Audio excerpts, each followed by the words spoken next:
महाराष्ट्र का भीमा कोरेगांव क्या है, वो आके वहां पर ग्वालियर में दिखाए।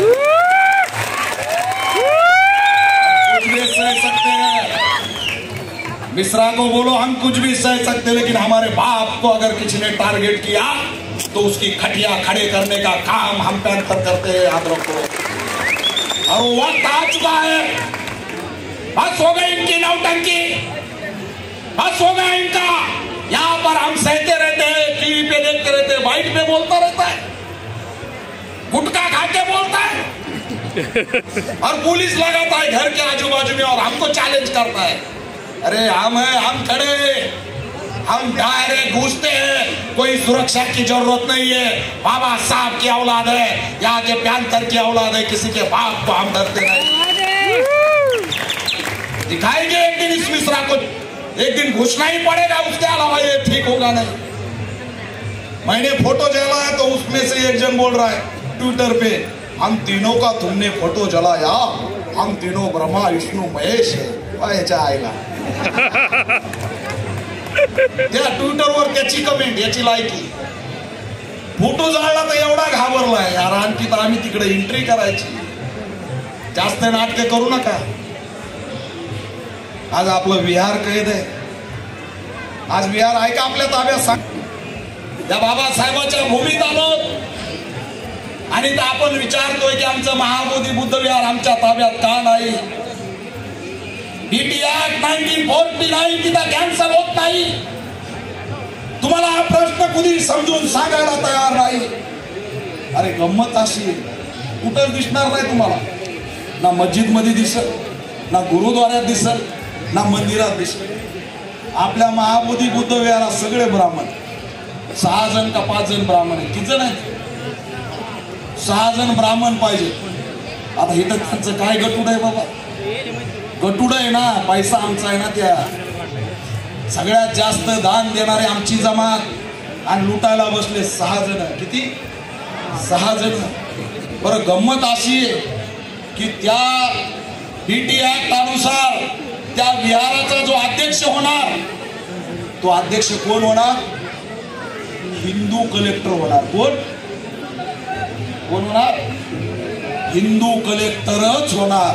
पण आता तुम्ही म्हणता मग त्या जिल्ह्याला दुसऱ्या जातीचा कलेक्टर आला तर, म्हणजे शीख आला, ईसाई आला, मुस्लिम आला, बौद्ध आला तर मात्र शेजारच्या जिल्ह्याचा हिंदू कलेक्टर तिथला अध्यक्ष होणार। बघा किती भेदभाव, म्हणजे हिंदू कलेक्टरच त्याचा अध्यक्ष होणार। आणि जर त्या जिल्ह्यामध्ये हिंदू व्यतिरिक्त कलेक्टर आला तर तो जिल्ह्याच्या बाहेरचा कलेक्टर होणार। बाबा हो, तुम्ही जागे होणार आहेत की नाही? हे सहन करायचं, आंदोलन करायचे, मोर्चे काढायचे, याच्या पलीकडे काय?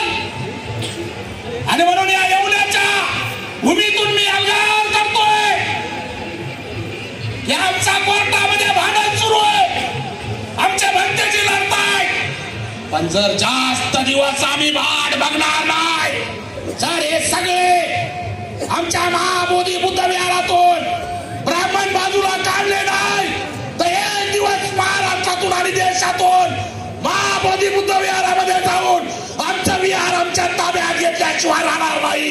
हा एल्गार या ठिकाणी करतोय, त्याशिवाय हा प्रश्न सुटणार नाही। सांगा ना, हिंदू मंदिरात आहे का? सांगा ना, मुस्लिमांच्या मस्जिदात आहे का? सांगा ना, ईसाईच्या कुठं आहे का? कुठंच नाही। यार आमचं सत्य आमचं, आम्ही म्हणत नाही जमिनीत खंदून बघा आमचं काही आहे का, वरच आहे ना सगळं। तुम्ही खांदाला निघलात तरी तिथं बौद्ध मूर्त्या निघतात। चंद्रपूरला आता 8 दिवसापूर्वी मोठी बुद्ध मूर्ती निघली। मूर्ती काढणाऱ्यांनी समाज व्यवस्थ मुंडकं काढलं, हात पण तोडला, मुंडकं फेकून दिला आणि हात पण फेकून दिला। हे लोक आहेत, तुम्ही कुठेही खांदा, अरे काय तुम्ही भांडायला लागलात, आम्हाला काही घेण देण नाही। पण तुम्ही ज्या वेळेस अयोध्यामध्ये सुद्धा खांदायला निघलात, तिथं सुद्धा बौद्ध स्तूपचे अवशेष मिळाले की सम्राट अशोकाची क्रांती। जे आमचं आहे ते आम्हाला द्या, आमचं आम्हाला द्या। आम्ही काही तुम्हाला मागत नाही, आम्ही काही खोटं रचत नाही। काढा ना, कुठेही शिलालेख निघतात, कुठेही स्तंभ निघतात, कुठेही आमचे स्तूप निघतात. त्या बुलढाण्याच्या भुनगावला आमचा अख्खा स्तूप दाबलेला आहे. युट्यूबला जाऊन टाका तुम्ही, बुलढाणा भुनगाव म्हणून मोठा स्तूप आहे आणि तो दाबलेला आहे. ते सरकार काढत नाही. तो सरकारने तो स्तूप सुद्धा आमचा बाहेर काढला पाहिजे. आणि म्हणून मित्रांनो, आज तुम्हाला सतर्क व्हावं लागेल. आज आपल्याला चळवळ करावं लागेल, चळवळीसाठी जगावं लागेल, चळवळीसाठी मरावं लागेल. आज आपलं दलित, आदिवासी, मुस्लिमांचं अस्तित्व धोक्यात आलं. माझ्या संघटनेत मुस्लिम बांधव सुद्धा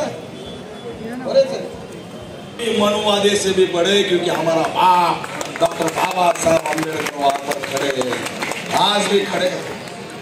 जाता जाता आया बहिणींनो, तुम्ही थोड्या बसलात की तुम्हाला जाता जाता सांगतो, आपापल्या गावात जा.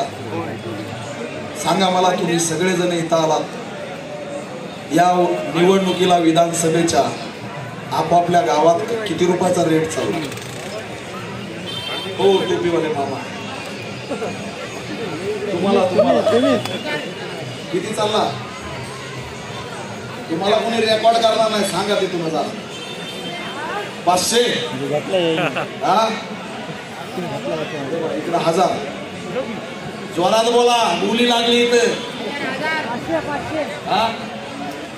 नगर मध्ये 300.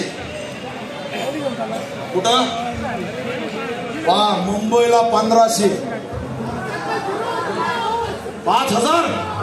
पाहायला 2 महिन्याला निवडणूक झाल्या तर 50 लाख रुपये होते.